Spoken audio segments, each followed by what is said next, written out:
Kementerian Kesihatan dengan duka citanya memaklumkan mengenai 2 kes yang telah kembali ke rahmatullah hari ini.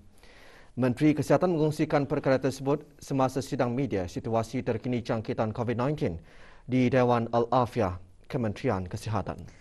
Menurut Yang Berhormat Datuk Seri Setia Dr. Haji Awang Muhammad Isham bin Haji Jaafar, kedua-dua kes tersebut masing-masing seorang perempuan tempatan berusia 85 tahun dan seorang lelaki tempatan berusia 69 tahun meninggal dunia akibat jangkitan paru-paru setelah dijangkiti COVID-19. Sidang media petang tadi turut disertai oleh Yang Berhormat Datuk Seri Setia Dr. Awang Haji Muhammad Amin Liu bin Abdullah, Menteri di Jabatan Perdana Menteri dan Menteri Kewangan dan Ekonomi kedua. Kes pertama ialah seorang perempuan tempatan berumur 85 tahun yang merupakan kes 609 yang telah dilaporkan pada 14 Ogos 2021. Manakala kes kedua ialah seorang lelaki tempatan berumur 69 tahun yang merupakan kes 1629 yang dilaporkan pada 22 Ogos. Kedua-dua kes ini telah mengalami masalah jangkitan paru-paru setelah dijangkiti COVID-19. Sehubungan dengan ini, demi menjaga confidentiality dan menghormati privasi keluarga kedua-dua kes ini, Kementerian Kesihatan tidak akan mengungsikan butiran pribadi mereka. Orang ramai juga dipohonkan untuk sama-sama menghormati dan tidak menyebarkan maklumat-maklumat berkaitan dengan kedua-dua kes tersebut. Di kesempatan ini, saya mewakili warga Kementerian Kesihatan dan keseluruhan rakyat negara Brunei Darussalam mengucapkan taksiah kepada keluarga mereka dan berdoa semoga roh mereka dicucuri rahmat dan ditempatkan bersama-sama para salihin. Sementara itu, 110 kes baru jangkitan COVID-19 disahkan hari ini di negara Brunei Darussalam. Ia membawa jumlah keseluruhan kes di negara ini kepada 1,983 orang. Pada masa ini terdapat 40 kluster aktif, termasuk 2 kluster baru iaitu kluster 1597 mengandungi 10 kes dan kluster 1640 mengandungi 6 kes. Terdapat juga 53 tambahan kes-kes baru pada kluster-kluster aktif yang sedia ada yang membawa jumlah kes di dalam semua kluster yang aktif banyak 1198. Selain itu, terdapat 3 kes import yang dicatatkan pada hari ini, 2 kes yang telah tiba ke negara ini pada 11 Ogos 2021 dengan menaiki penerbangan di Raja Brunei BI874 dari Kuala Lumpur. Manakala 1 kes telah tiba ke negara Brunei Darussalam pada 11 Ogos 2021 dengan menaiki penerbangan di Raja Brunei BI684 dari Manila. Manakala terdapat 46 kes yang masih dalam siasatan bagi mengenal pasti sumber jangkitan. Kes-kes dalam kluster-kluster aktif ini adalah mereka yang sedang menjalani kuarantin setelah didapati mempunyai kontak yang beberapa kes positif sebelumnya. Pengesanan kontak bagi semua kes-kes baru ini masih giat dijalankan dan semua kontak terdekat yang dikenal pasti akan diarahkan untuk menjalani kuarantin mandatory dan ujian RT-PCR SARS-CoV-2. Dalam pada itu, 32 kes telah disahkan sembuh, membawa kepada jumlah kes yang sembuh kepada sebanyak 468 kes. Ini bermakna pada ketika ini terdapat 1,508 kes aktif di negara Brunei Darussalam. Di kalangan kes-kes aktif tersebut, 4 kes dalam keadaan kritikal, yang mana 3 daripadanya memerlukan bantuan mesin pernafasan ataupun artificial ventilation dan 1 lagi kes yang masih memerlukan bantuan mesin tambahan heart-lung machine ataupun ECMO. Sementara itu, 27 kes lain juga sedang ditempatkan di unit rawatan intensif bagi pemantauan rapi. Dalam tempoh 24 jam yang lalu, sebanyak 4,349 sampel telah diuji bagi virus SARS-CoV-2 yang membawa jumlah keseluruhan ujian makmal dijalankan sejak Januari 2020 kepada 209,272 ujian. Di kesempatan ini, marilah kita memohon keampunan kepada Yang Maha Esa. Semoga segala doa-doa kita ni dimakbulkan dan semua urusan kita ni khususnya untuk mengawal wabak ini akan dipermudahkan. Amin, amin, ya Rabbal Alamin.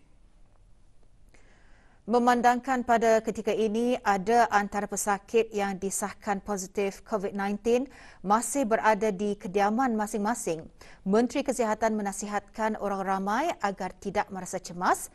Sebaliknya, individu-individu berkenaan diasingkan.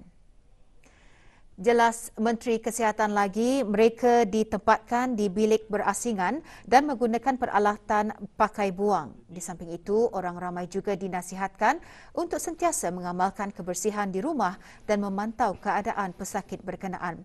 Walau bagaimanapun, perkongsian tandas dibenarkan dengan memastikan ia dibersihkan selepas digunakan. Menteri Kesihatan dalam pada itu juga mengungsikan sambutan daripada kementerian-kementerian untuk menjadi sukarelawan begitu menggalakkan dengan 275 sukarelawan daripada kementerian-kementerian tersenarai.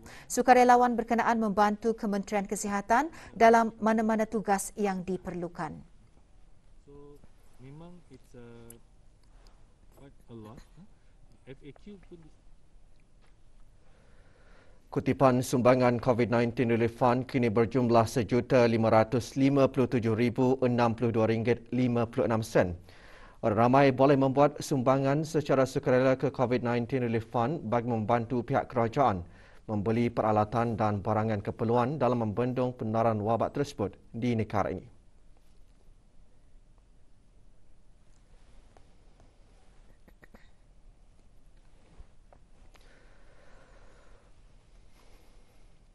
Isu-isu semasa melibatkan hal ehwal perundangan dan kehakiman terutamanya yang melibatkan wanita dan anak-anak menilai kembali undang-undang, peraturan atau kaedah yang diaplikasikan bagi isu-isu tertentu dikupas semasa Seminar Perundangan dan Kehakiman Syariah Wanita Nusantara 2021.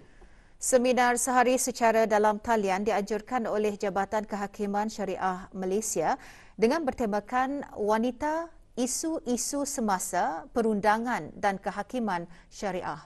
Seminar dirasmikan oleh Yang Amat Arif Datuk Setia Dr. Haji Muhammad Naim bin Haji Mokhtar, Ketua Pengarah Ketua Hakim Syar'i Jabatan Kehakiman Syariah Malaysia.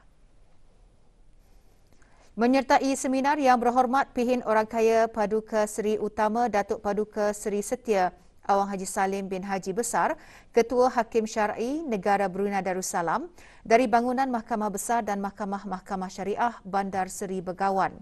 Di samping itu, seminar juga membuka ruang kepada pegawai wanita untuk meneroka peranan dan berkongsi cabaran sepanjang keterlibatan dalam bidang perundangan dan kehakiman syariah serta meneliti prospek kerjaya pegawai wanita dalam bidang perundangan dan kehakiman syariah. Seminar turut menyaksikan pembentang kertas kerja daripada Wakil Negara Brunei Darussalam iaitu Dayang Kartini binti Haji Abdullah, pendaftar Mahkamah Tinggi Syariah yang bertajuk Peranan dan Cabaran Pegawai Perundangan dan Kehakiman Syariah Wanita di dalam Sistem Kehakiman dan Perundangan berdasarkan pengalaman di negara-negara serantau. Pembentangan antara lain mengongsikan mengenai pencapaian kaum wanita di dalam bidang kehakiman di negara Brunei Darussalam dan cabaran daripada aspek prospek kerjaya dan beberapa kekangan undang-undang yang melibatkan wanita.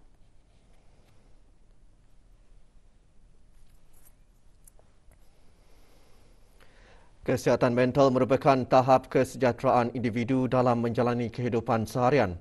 Individu yang dikategorikan mempunyai masalah kesihatan mental yang memerlukan sokongan daripada orang lain dan jika masalah tersebut tidak ditangani, ia boleh menjejaskan kesihatan mental sekaligus meningkatkan risiko untuk mengidap penyakit mental ataupun kecelaruan mental pada masa akan datang. Dayang Nur Syahmun binti Haji Matasan, psikologis klinikal, Ketua Strategi Kesihatan Mental di Pusat Promosi Kesihatan mengongsikan perkara itu pagi tadi. Jelasnya setiap individu perlu menjaga minda atau kesihatan mental, lebih-lebih lagi semasa penularan wabak COVID-19 ketika ini. Perasaan tertekan ataupun stres, kegelisahan atau perasaan uri serta ketidakpastian ataupun yang orang putih uncertainty adalah antara emosi-emosi ataupun perasaan-perasaan yang selalu kita lalui lumrah kita lalui pada masa ini. semua orang merasakannya, bukan saja dari kita ni barangkali di kalangan peringkat umur dewasa, bahkan juga dari kalangan orang yang lebih muda, seperti kanak-kanak dan remaja, serta para warga emas kita ni. Sebagai sebahagian daripada inisiatif pelaporan sosial, Syarikat Brunei Case Carriers BGC menghulurkan sumbangan barang keperluan kepada Kementerian Kesihatan bagi para pesakit COVID-19 yang dimasukkan ke Pusat Pengasingan Kebangsaan. Sumbangan diserahkan oleh Awang Haji Nur Mahadi bin Haji Hossaini, Wakil BGC. Sumbangan dihasrat dapat meringankan beban yang dihadapi Kementerian Kesihatan ketika negara yang pada masa ini berdepan pendaran wabak COVID-19. Pembayaran secara dalam talian kini semakin menjadi pilihan orang ramai ketika kebimbangan mengenai peningkatan kes baharu jangkitan COVID-19 di negara ini. Di samping itu, para pengguna atau pelanggan juga digalakkan untuk menggunakan kaedah pembayaran secara dalam talian di samping menggunakan beberapa platform digital lain yang ditawarkan oleh beberapa institusi perbankan di negara ini. Dalam usaha mematuhi nasihat Kementerian Kesihatan untuk mengamalkan penjarakan sosial, para pelanggan turut digalakkan menggunakan pelbagai perkhidmatan digital dan tanpa tunai yang boleh dibuat melalui aplikasi telefon pintar. Berikutan pengguna kaedah pembayaran secara dalam talian kian mendapat sambutan, masih ada segelintir masyarakat yang masih belum memahami atau masih meragui keselamatan dalam menggunakan kaedah pembayaran berkenaan.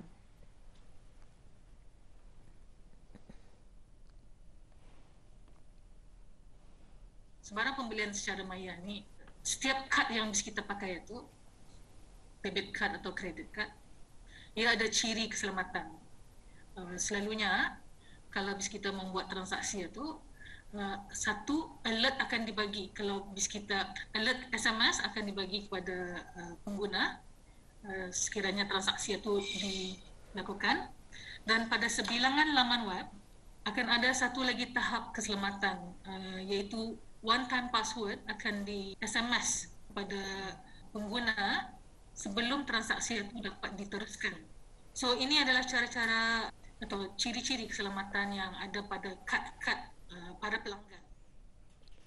Berikutan situasi jangkitan COVID-19 di negara Brunei Darussalam, Kementerian Hal Ehwal Agama memaklumkan tarikh pelaksanaan peperiksaan lisan bagi peperiksaan sijil Sekolah Rendah Agama SSSRU yang dijadual bermula 2 Ogos 2021 hingga 31 Ogos 2021 adalah ditunda ke 10 Januari 2022 hingga 31 Januari 2022.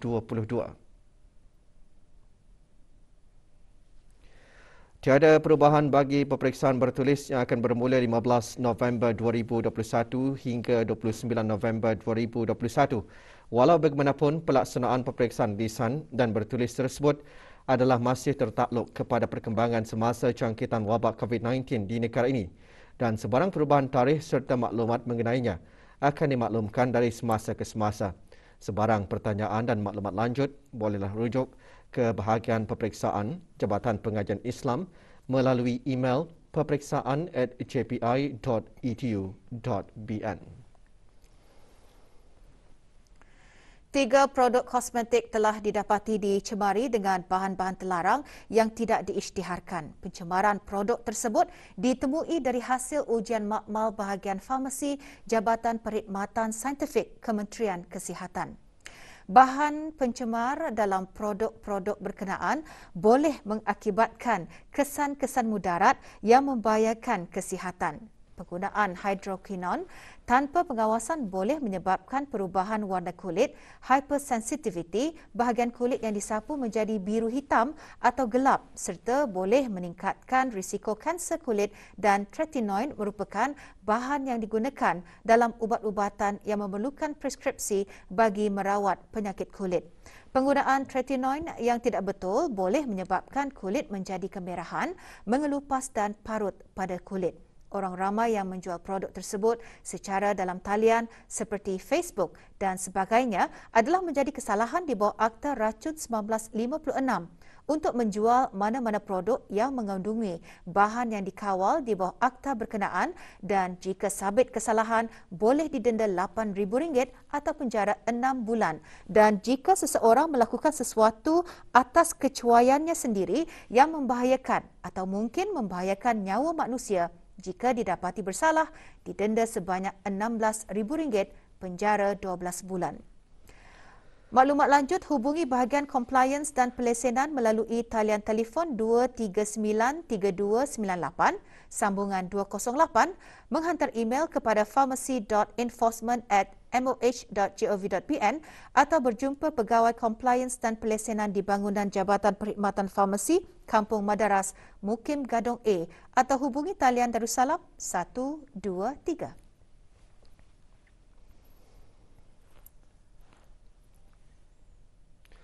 Pasukan polis di Raja Brunei meminta kerjasama orang ramai untuk mengesan seorang pekerja asing yang dilaporkan lari daripada majikan.